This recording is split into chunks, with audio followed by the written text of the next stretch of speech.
everybody, and welcome once again to Real Shame, a show where we talk about our list of movie blind spots. My name is Andy. And I'm Adam. And last time on Monday's episode, we talked about a motion capture film, or mocap film, that Robert Zemeckis did with his good buddy Tom Hanks, who he had worked with on Castaway and Forrest Gump. Yes, he did. And then they teamed together for Polar Express is what we talked about on Monday. We decided to follow that up with another Robert Zemeckis motion capture film. And that movie is... It's going to be A Christmas Carol. Yeah, A Christmas Carol with Jim Carrey. Jim Carrey, guys. Somebody stop me. I can't do it. I wish someone did. Yeah. Let's get into that.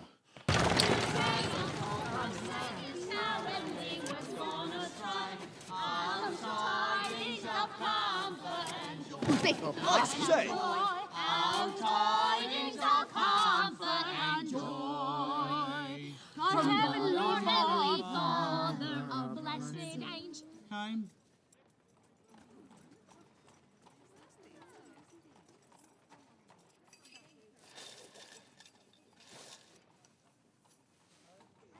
So Christmas, yeah, spoiler. So Christmas Carol came out in 2009, is both written and directed by Robert Zemeckis. There's been numerous adaptations of A Christmas Carol, so we should all know the plot by now. But in case you don't know, Ebenezer Scrooge is an old curmudgeon and a miser who is visited by three ghosts who help him to look and reevaluate his life. The original book was written by Charles Dickens back in 1843, and the name of it was A Christmas Carol in prose, being a ghost story of Christmas. So much longer. Basically for this movie, Zemeckis got the band back together from Polar Express. We have a lot of the same producers and people behind the scenes. We have Alan Silvestri again coming back as composer. And after filming the Polar Express, Zemeckis fell in love with this kind of mocap digital cinema, so he wanted to do it again. This movie has Jim Carrey, who plays a plethora of roles, including some of the ghosts that visit himself. And that. It has Gary Oldman, has Colin Firth, has Bob Hoskins, who I love to see in anything. Bob Hoskins is amazing. Who's also in Roger Rabbit, which is an amazing movie. Robin Wright and Carrie Elwes. I'm never going to get his name right. Elwes. Who we talked about in Glory. Mm-hmm. So this is a movie that I haven't seen and you haven't seen, but it doesn't matter because it's Wednesday episode. So what did you know about Christmas Carol going into it? Do you have a favorite Christmas Carol adaptation? And what did you think of this movie? I don't really have a famous Christmas Carol adaptation that I can think. There's so damn many. Feel like numerous. There is a Christmas Carol. You could put like a 1-to-1 correspondence between Christmas Carol adaptations and Stars in the Sky. Yeah. Maybe there's not that many, but it feels like it sometimes. But yeah, there's a ton. There's a lot of good ones. I'm not saying I don't have a favorite because none of them are any good or anything like that. It's so hard to choose. And a lot of them I've seen like once and forgotten about, But I mean, I like the overall story, obviously. I mean, who doesn't? But unless you're Scrooge himself. But I like the story. But yeah, I mean, this movie, I don't even really remember it when it came out. Again, I think it just kind of flew way under my radar. Jim Carrey, I like Jim Carrey. Okay, I really didn't like him initially when he first started his movie career. I never watched In Living Color, so I had no opinion of him really there. But when he started doing like Ace Ventura and stuff like that, I just thought he was way too much. Yeah. He was way over the top, and I was not a fan. I have since kind of grown to like him, and I like him just fine now. So, but when the movie came out, it wasn't like I was like, Jim Carrey, I can't watch it. I just was like, I think I was just like, another Christmas Carol adaptation, another animated Robert Zemeckis movie. I'd never seen Beowulf. I'd never seen Polar Express. I've still never seen Beowulf. But I was like, I just didn't care. Yeah. So it kind of went under my radar. But yeah, when we were kind of making our list, I was like, there's a lot of animated movies that I've not seen, and obviously Polar Express and Christmas Carol were two that I've not seen. And they fit the bill. So I think it was a good pairing. They're both two Robert Zemeckis movies. They're both two motion capture movies. I liked Polar Express. I didn't like Christmas Carol. Yeah. I really didn't. And it's funny. You're talking about Tom Hanks. Initially, they wanted Tom Hanks to do all the voices for Polar Express, but they're like, oh, it's too arduous a task. Jim Carrey's like, I can do it, because he's like, he's manic. So I mean, he did a lot. He did a lot of coke, and he doesn't do all the voices in this movie, but it feels like, man, he does a lot. But honestly, I don't know, how many does he do? Only 3, 4? No. He does like 7. He has like 8 credits, like on IMDb. 8 credits, somewhere around there. I mean, I didn't count, but it's a lot. Because he does like Ebenezer Scrooge. He does Ebenezer Scrooge like when he's younger. All those age ranges. He does the ghost of the first ghost and the last ghost. I feel like he would have done the Ghost of Christmas Future, but that ghost is always silent. So he's like, he couldn't do that. But I bet he wanted to. Yeah, he probably wanted to put. He probably wanted to bend over and like talk out of his ass. Ghost of Christmas Excuse Future. me. Do you have any aspirin? Robert Zemeckis was like, no, not this one. We're not going to do that this time. Yeah. So I do agree. I mean, I'm with you. I don't think this one's as good. Where do you think this one fails where Polar Express succeeds? Is it just Jim Carrey or is it other things? Yeah, so I wrote down I thought it was visually dazzling still. I like, when he's kind of soaring through the sky, and there's a lot of kind of weird, not weird, but there's a lot of kind of interesting things that they do in the movie. And the fact that it's animated, helps. I don't think they would have. I think they would have had a hard time pulling those off if it were a live action, like the different kind of camera tricks that they do. So I thought it was visually dazzling, from that perspective. I wrote down Jim Carrey's maybe not right to play all these roles. I thought he was okay as Scrooge. I didn't really like the Ghost of Christmas Past, the like candle-looking thing, boy, and the weird kind of whispery voice that he did, and I was not a fan. I just that was so bizarre to me, completely threw me off, and I couldn't stand the Ghost of Christmas Present that just laughed most of the time. I didn't like any of that stuff. So I honestly I felt like Jim Carrey. I mean, I don't even know that I would have cast him as Scrooge, but if you're going to cast him, just cast him as one thing and just have him be Scrooge. But then he can't do any of his Jim Carrey-ness, although he doesn't. I guess he doesn't do a lot of humorous stuff anyway in this movie that I can recall, but there is some humor in the movie that fell completely flat for me. Like Jacob Marley does like a weird bitter beer face at one point, which I thought was stupid. I didn't like any of the humorous parts of the movie. I thought the movie just overall was a drag. I just didn't care for it. The best thing I can say about it is I thought it was visually kind of spectacular with some of the stuff that they did, but it was. I just didn't like it. Yeah, I'm not into it. So for me, I feel like Jim Carrey is too big in this movie. He's acting too much. He's chewing the scenery. His Ebenezer Scrooge, he's doing too much stuff with him, like especially at the beginning when he doesn't want to give the coin. He's all like, he's like quivering the lips, like he's very like acting and like emoting, and I just feel like it's too big for this movie, right? Like I think it would have fit better in the theater, and it should have been more subtle in this movie. Yeah. And it just felt too big. I think the some of the characters were really just creepy looking. Like they did hit the uncanny valley for me a little bit, but I also feel like the characters varied. Like it feels very uneven. Like some of them looked rendered good, and other ones that looked like from the Polar Express, it didn't seem like they had enough time to render every character with the same fidelity that you would see with. I thought Gary Oldman's character looked really weird. Yeah. I thought he had like a huge head. I don't know, maybe that was just me, but he looked very strange to me. So I don't like that aspect of it. Again, it's too theme parky. Like we have him running from the ghost where he's getting smaller, and it just feels like you're on this kind of ride, and I'm just like, again, I'm trying to, like while I'm watching this movie, I'm doing the mental math of like, what movies have I seen where you kind of get this kind of ride, you're not running with the characters where, it doesn't feel excessive. But I really couldn't land on one on here. But it does feel like, I wrote in my notes, like very excessive. It just seems like he went to 11 on every single thing. Like everything is over the top. He went all out on every single thing, and it just kind of, and it's not worth it because it sucks, Yeah. Like I feel like he I was reading that he thought doing this mocap was the closest way to get to Charles Dickens' vision of his novel, and it's just like the whole stuff with Marley visiting him. Was it Marley was his partner, right?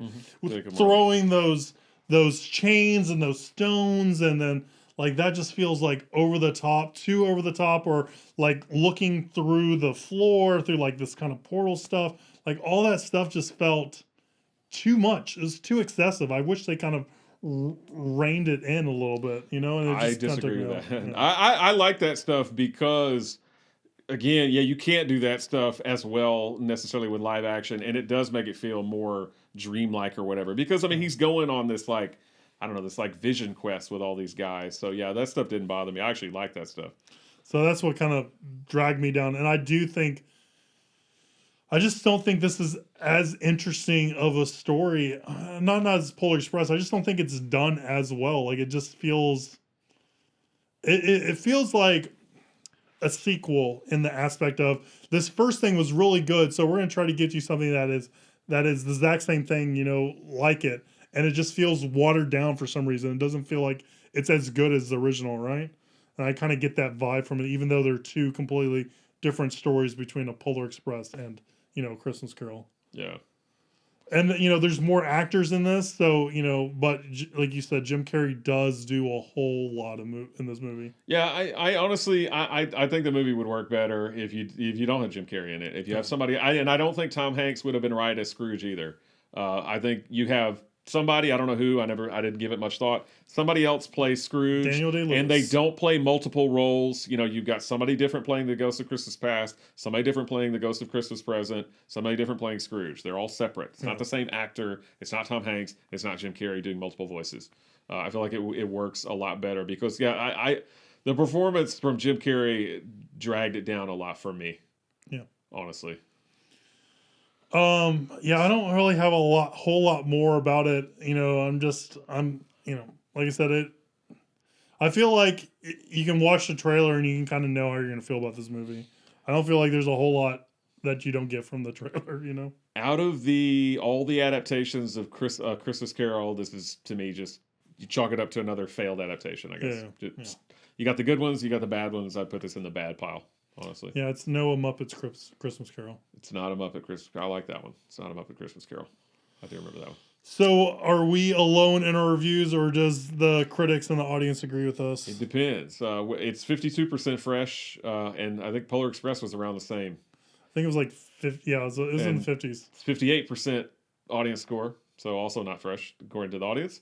Roger Ebert, man, he loves Christmas, or he loves Christmas. He loves Bob Zemeckis, I think. 4 stars, Or loves just Bob like Zemeckis. Polar Express, 4 stars. And Leonard Maltin, just like Polar Express, 2.5 for old Leonard. Yeah, I agree with the audience and Martin on that one. Ebert, don't know what you're talking about, buddy. Yeah. All right, so on these Wednesday episodes, we always like to answer a viewer question, and we got another one for us, and it is, what are your favorite holiday movie traditions? So I know last week we talked a little bit about some of the favorite movies we like to watch. You know, what are our favorite holiday movies? But we also, you know, acknowledge that there are some holiday traditions that we like to do around movies. And so what are those? So I think one thing we kind of talked about a bunch of times is that we like watching horror movies around Halloween. Mm-hmm. That's always a fun thing to do, and it always gets you in the mood on that kind of stuff. Another thing I kind of talked about on Monday is that I like to watch the Harry Potter films every December. So, I'm not like a Harry Potter enthusiast. I've read the books, and I enjoy the movies, and I think they're good for what they are. I am a fan of Order of the Phoenix over Prisoner of Azkaban, and I know I'm kind of in the minority of that, but they're just fun. They're fun things to watch every year. So, do you have any kind of traditions? No. None. No. Zero. Again, of course, I like to watch horror movies around Halloween, as we did. I like to watch, Thanksgiving movies, as I did.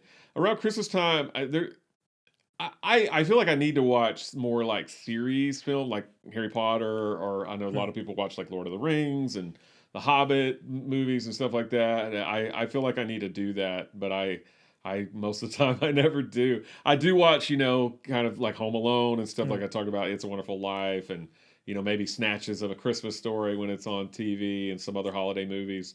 You don't seem like someone that rewatches movies a bunch. I don't. I mean, I'm onto newer things. But no, I like to watch. Like you said, you watched the Casey Musgraves Christmas special. Yeah. I have like a box set of Johnny Cash Christmas specials. Oh, how are those? From like the 70s. I like them. I like watching those, and I've got like a Glenn Campbell Christmas cool. special. I like watching stuff like that. So I have a lot of like little like DVDs of like TV Christmas specials and stuff that I like to put on, or just I don't know, certain episodes of certain Christmas themed episodes of different television shows and stuff like that. I kind of like to do that, but yeah. I'm not Scrooge, I promise. I do watch some Christmas stuff. So you're saying I used to do the Lord of the Rings on Thanksgiving, and I didn't do it this year. Those are hard. Those are hard to get through, especially after eating turkey. Oh god. Oh, I can do it after eating. 3 hours. Yeah, 3 I'd hours. be falling asleep They're right hard. away. Yeah, you gotta plan that pretty good. Yeah. I used to do the Star Wars movies around this time, but Do you stop with 6? yeah, no, I just got so burnt out on the Star Wars in general, and the Mandalorian's not helping things in my camp, that I just kind of gave up on it. Like maybe I'll revisit like Rogue One, because that's my favorite one of the new stuff right now, and I'm not as burnt out on that one. Mm-hmm. But I really don't do those anymore either. But yeah, I have friends that would watch, Star Wars movies, or watch Lord of the Rings, and I think those things are kind of started too, because like when the Lord of the Rings were coming out, they were all coming out in December, so you kind of got in the momentum of doing it that way. Yeah. And same with Star Wars. I know when they were doing the Force Awakens, all the new ones, they wanted them out in the summertime, but then that got all pushed to Christmas. So like Force Awakens came out during Christmas time, and so did Last Jedi, and so did what was the last The Rise of Skywalker. The Rise of Skywalker. So I'd rewatch those guys leading into that, to kind of refresh my memory or whatever. Yeah. And when I watched those, I always did the Hatchet method. Look up the Hatchet method. It's a cool way to rewatch that stuff. But again, like I said, I'm kind of burnt on it. I did talk about Love Actually. I do watch Love Actually every Christmas. So that's also on the list. Night Before Christmas. Do you do Die Hard anymore? Sometimes I watch Die Hard, just the first one. Yeah. I don't bother with the other ones. I like 2 and 3. Past that, forget it. Yeah, I used to do Die Hard for Christmas. I don't know if I'm gonna do it again this year. Yeah, those are kind of my holiday movie traditions. Anything else? You don't watch Salo for Christmas, or Salo, or however you say it? I need to. No, that's more of a New Year's movie for me. I watch that on my birthday every year. I love it. No, I watch it New Year's Eve, and then the New Year washes over me, and I'm anew. I sing Adalule sang, and then you follow it up with a Serbian film. Yeah, there you go. Yeah, if you guys do that, let us know in the comments below. If you watch a Serbian film on a holiday, then I'd like to hear from you. Yeah, we're not going to be doing that. We won't be reviewing that movie for the podcast. No. All right, anything else? No. All right, so that's what our favorite holiday movie traditions are. If you have a holiday movie tradition, let us know about it by leaving us a comment below on YouTube, or shooting us an email, realshame@gmail.com. We also answer viewer questions that are sent to us at that email address, realshame@gmail.com. We have a social media account on Instagram at realshame. Like, subscribe, share, do all that social media stuff with these shows, because that really does help, and we really do appreciate that. And stay tuned, because we have a bonus episode coming for you on Christmas. It's going to be a Christmas movie, and we might have hinted at it a little while ago, but we might as well spoil it for you now. What movie are we going to talk about on Christmas? It's a Wonderful Life. It's a Wonderful Life. So we will be dropping that and reviewing that for you on Christmas Day. So we'll see you next time, guys. Stay tuned. Bye.